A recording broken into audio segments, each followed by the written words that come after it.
أعوذ بالله من الشيطان الرجيم. بسم الله الرحمن الرحيم. ومنهم من يستمع إليك وجعلنا على قلوبهم أكنة أن يفقهوه في آذانهم وقرا وإن يروا كل آية لا يؤمنوا بها حتى إذا جاءوك يجادلونك يقول الذين كفروا إن هذا إلا أساطير الأولين. ان میں کچھ لوگ ایسے ہیں جو تمہاری طرف کان لگاتے ہیں مگر ہم نے ان کے دلوں پر پردے ڈال رکھے ہیں کہ کچھ نہ سمجھیں،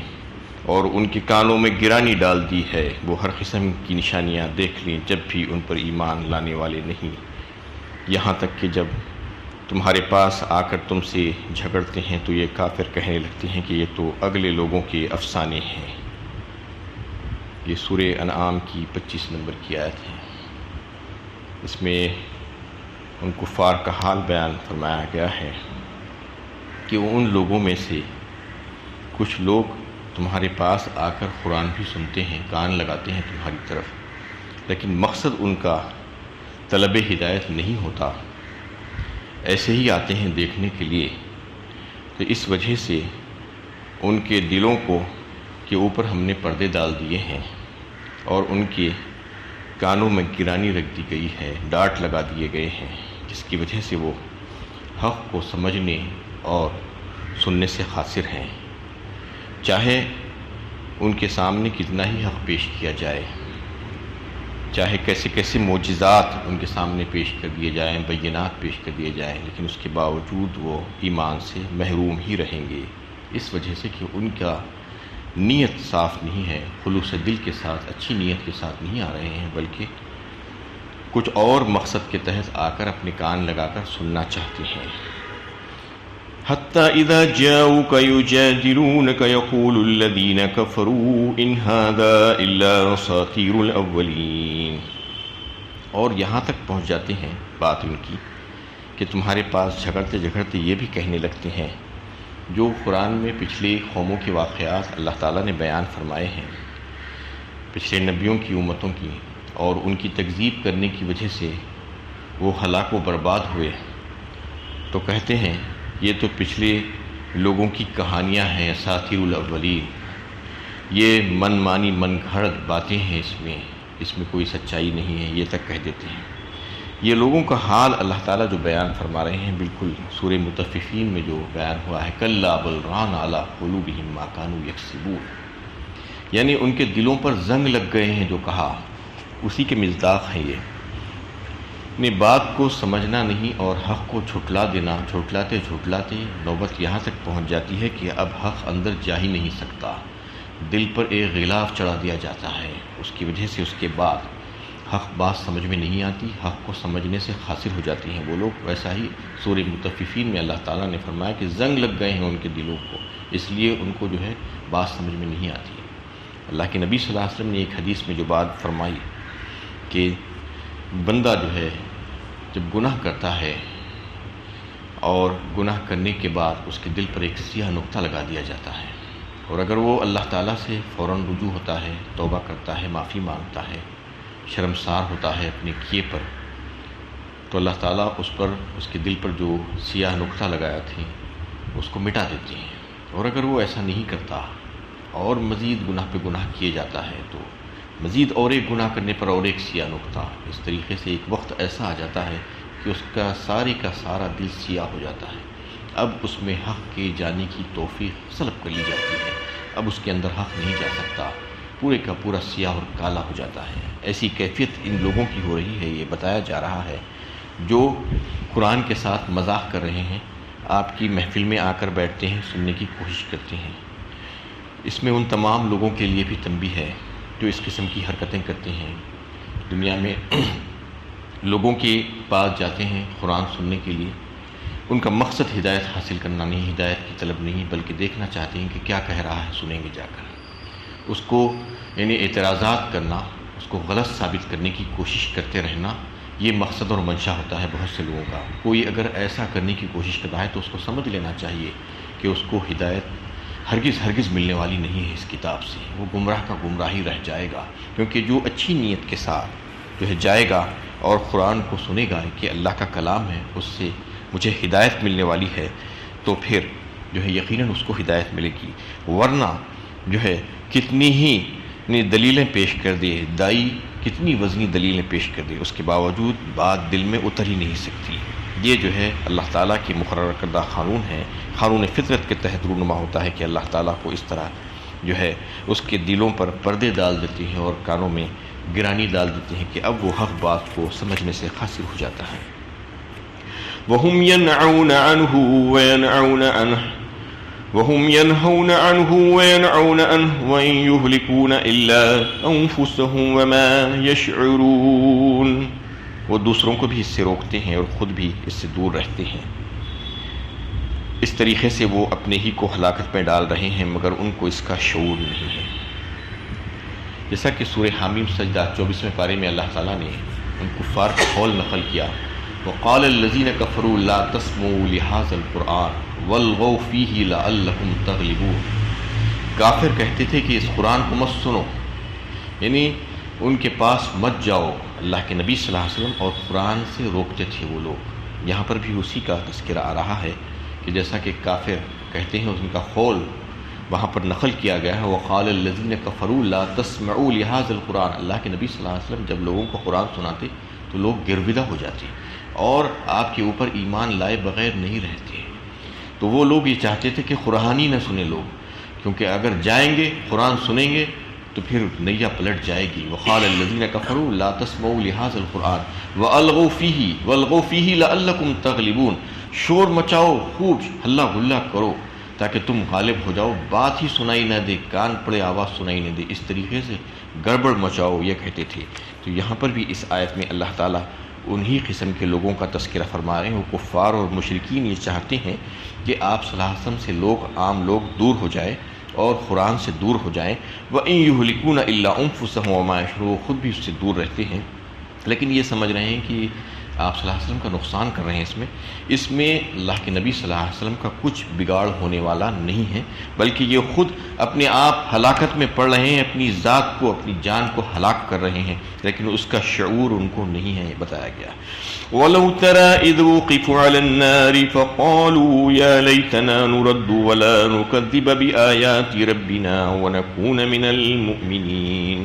اگر تم اس وقت کی حالت دیکھ لیتے جب دوزخ کے کنارے کھڑے کر دیے جائیں گے، اس وقت وہ کہیں گے کہ کاش ہم پھر دنیا میں واپس بھیج دیے جائیں اور اپنے رب کی آیتیں نہ چھٹلائیں اور ایمان والوں میں شامل ہو جائیں۔ اس میں اللہ تعالیٰ نے نقشہ کھینچا ہے قیامت کا کہ وہ مجرمین کو جب حساب و کتاب ہو جائے گا اور جہنم رسید ہونے والے ہوں گے تو جہنم کے کنارے جب ان کو کھڑا کر دیا جائے گا تو اس وقت افسوس کریں گے اور اس وقت جو ہے یہ کہیں گے کہ کاش کہ ہم کو اور ایک موقع دے دیا جاتا، ہم دنیا میں پھر سے واپس لوٹا دیے جاتے تو پھر وہاں پر جا کر ہم ایسے کام نہیں کریں گے جیسا کہ پہلے ہم نے کیا تھا، ہم جھٹلانے والوں میں نہیں ہوں گے، اللہ کی آیتوں کو نہیں جھٹلائیں گے بلکہ اس پر یقین کر کے اس پر ایمان لانے والوں میں ہو جائیں گے۔ ربنا اخرجنا منها فإن عدنا فإنا ظالمون، یعنی سورہ مومنون 18ویں پارے میں اللہ تعالیٰ نے ان کا تذکرہ کیا کہ وہ اللہ تعالیٰ سے دعا کریں گے، اے ہمارے رب ہمیں یہاں سے نکال لیجئے، ربنا اخرجنا منها فإن عدنا منها فإنا ظالمون، اور اگر ہم جو ہے دوبارہ ایسا کام کریں گے تو ہم ظالموں میں ہمارا شمار ہوگا، ہم کو یہاں سے نکال کر باہر کر دیجئے۔ قال اخسؤوا فيها ولا تكلمون، فرمائیں گے رب کریم پڑے رہو یہیں پر ذلیل و خوار ہو کر، بات مت کرو ہم سے، کیونکہ اس وقت کوئی بات کرنے کا موقع نہیں ہوگا، اس وقت ذلیل کر دیا جائے گا، ان کو رسوا کر دیا جائے گا۔ اور ایک مقام پر سورہ الف لام میم سجدہ میں بھی جو ہے ایسے ہی لوگوں کی جو باتیں تھیں، جو خواہشات جو اس وقت جو ان کے دلوں میں پیدا ہوں گی، جو تمنائیں ہوں گی، اس کا تذکرہ فرمایا۔ ربنا سمینا فرجعنا ابصرنا نعمل صالحا انا موقنون، یعنی جب دیکھ لیں گے کہ اب حالت خراب ہونے والی ہے، اب شامت آنے والی ہے، تو اس وقت کہیں گے کہ اے ہمارے رب ہم نے سب کچھ دیکھ لیا، ہم نے سن لیا، اب ہمیں دوبارہ واپس بھیجا دیجیے، ہم ایسا نہیں کریں گے جیسا پہلے کیے تھے، ربنا سمعنا فرجعنا نعمل صالحا انا موقنون، اور ہم اب یقین کرنے والوں میں سے ہوں گے۔ اس وقت ان کا یقین کرنا کچھ کام نہیں آئے گا، کیونکہ یقین کرنا، ایمان لانا غیب کے ساتھ ہے۔ اس دنیا میں موقع دیا گیا ہے، مہلت دی گئی ہے، اب یہ مہلت سے اگر کوئی فائدہ نہیں اٹھاتا ہے تو پھر وہ نقصان اٹھانے والوں میں سے ہی ہو جائے گا۔ اس کو وہاں جا کر یقین کرنے سے کوئی فائدہ ہونے والا نہیں ہے، اعتراف کرنے سے کوئی فائدہ ہونے والا نہیں ہے۔ بل بدا لهم ما كانوا يخفون من قبل ولو ردوا لعادوا لما نهوا عنه وانهم لكاذبون۔ یہ حسرت اس لیے نہیں ہوگی کہ حق ان پر واضح نہیں ہوا تھا، بلکہ اس لیے ہوگی کہ جس بات کو اس سے پہلے چھپایا کرتے تھے وہ کھل کر ان کے سامنے آ گئی ہوگی۔ اگر انہیں دنیا کی طرف واپس بھیج بھی دیا جائے تو پھر وہی کریں گے جس سے انہیں منع کیا گیا تھا۔ یقیناً یہ بالکل جھوٹے ہیں۔ اللہ تعالیٰ فرما رہے ہیں کہ آج جو حسرت کر رہے ہیں، جو تمنا کر رہے ہیں قیامت میں، تو یہ اس وجہ سے نہیں کہ ان کے اوپر حق واضح نہیں ہوا تھا، معلوم ہی نہیں تھا کہ حق کیا ہے، باطل کیا ہے۔ یہ تو سب کو معلوم ہے۔ آج دنیا میں بڑے بڑے دانشور نظر آتے ہیں آپ کو، دیگر مذاہب میں مشرکین اور کفار کے اندر آپ دیکھتی ہیں کہ دنیا میں کیسی بڑی بڑی ترقیاں، کیسے کام کر رہے ہیں، کارنامے انجام دے رہے ہیں۔ کیا ان کو یہ بات معلوم نہیں ہو رہی کہ ان کا مذہب باطل ہے اور حق مذہب سوائے اسلام کے اور کچھ نہیں ہے؟ لیکن اس کے باوجود وہ وہی کام کیے جا رہے ہیں۔ ان کو سب کچھ معلوم ہے لیکن آنکھیں بند کیے ہوئے ہیں آج۔ اس میں اللہ تعالیٰ یہی فرما رہے ہیں، ایسا نہیں تھا کہ ان کو نہیں معلوم تھا کہ وہ جس پر عمل کر رہے ہیں وہ حق نہیں ہے، بلکہ معلوم تھا، لیکن ضد اور ہٹ درمی کی وجہ سے جب کبھی ان سے پوچھا جاتا ہے دنیا میں تو کہتے ہیں کہ نہیں ہمارا مذہبی معاملہ ہے، ہمارے مذہبی تہوار ہیں، ہم ایسا ہی کرتے آئے ہیں، ہمارے باپ دادا ایسا ہی۔ اس کی نفی کی ہے قرآن نے ہر جگہ کہ تم اپنے باپ دادا کی بات مت کرو۔ وَإِذَا قِيلَ لَهُمُ اتَّبِعُوا مَا أَنزَلَ اللَّهُ قَالُوا بَلْ نَتَّبِعُ مَا أَلْفَيْنَا عَلَيْهِ آبَاءَنَا أَوَلَوْ كَانَ آبَاؤُهُمْ لَا يَعْقِلُونَ شَيْئًا وَلَا يَهْتَدُونَ۔ بار بار اللہ تعالیٰ متنبہ کر رہے ہیں قرآن میں کہ جب تم سے کہا جاتا ہے کہ اس کی پیروی کرو، اس چیز کی اتباع کرو جو اللہ تعالیٰ نے تمہارے لیے آسمان سے نازل فرمایا، تو کہتے ہیں کہ نہیں ہمارے لیے ہمارے باپ دادا کافی ہیں، ہم نے ان کو جس چیزوں پر پایا ہے، جن کاموں پر پایا ہے، ہم وہی کریں گے۔ تو اللہ تعالیٰ فرمائیں کیا ان کو عقل نہیں ہے اور ہدایت نہیں ہوئی ان کو؟ تو بھی تم انہی کے نقش قدم پر چلتے چلے جاؤ گے؟ اس سے روکا گیا ہے، چاہے وہ کوئی قوم کا کیوں نہ ہو، اس کو بتایا گیا ہے کہ حق کیا ہے اور باطل کیا ہے، اور دنیا میں جو ہے سب کو معلوم ہے حق اور باطل، لیکن اس کے باوجود اگر کوئی جو ہے اس کو نہیں تسلیم کرتا ہے تو آج جو ہے نہیں تسلیم کر رہا ہے۔ لیکن یہ نقشہ اللہ تعالیٰ نے قیامت کا کھینچا ہے کہ اس دن حسرت ہوگی اور دنیا میں دوبارہ جانے کی خواہش ان کے لیے ہوگی، لیکن وہ اس لیے نہیں ہوگی کہ حق ان پر واضح نہیں ہوا تھا، بلکہ اب وہ پہلی مرتبہ واضح ہوا ہے، بلکہ اس لیے ہوگی کہ انہوں نے جن برے اغراض اور جن غلط محرکات کے تحت حق کو قبول نہیں کیا تھا، ان کو اپنے دل میں چھپائے ہوئے تھے، وہ سب کھل کر سامنے آ گئی ہوگی، اور عذر کے لیے کوئی گنجائش باقی نہیں بچے گی، کیونکہ دنیا میں بھی ان کو معلوم ہے کہ وہ کیوں چھپا رہے ہیں آج حق کو۔ کچھ نہ کچھ ان کے مقاصد ہیں، ہر ایک کی دیکھیے آپ دنیا میں جو بھی دیگر مذاہب سے بھی جو تعلق رکھتے ہیں، کفار اور مشرکین، اور جو مسلمان کہلانے والے جو لوگ بھی ہیں وہ غلط عقائد میں، باطل عقائد میں پڑے ہوئے ہیں، ان کو بھی معلوم ہے کہ وہ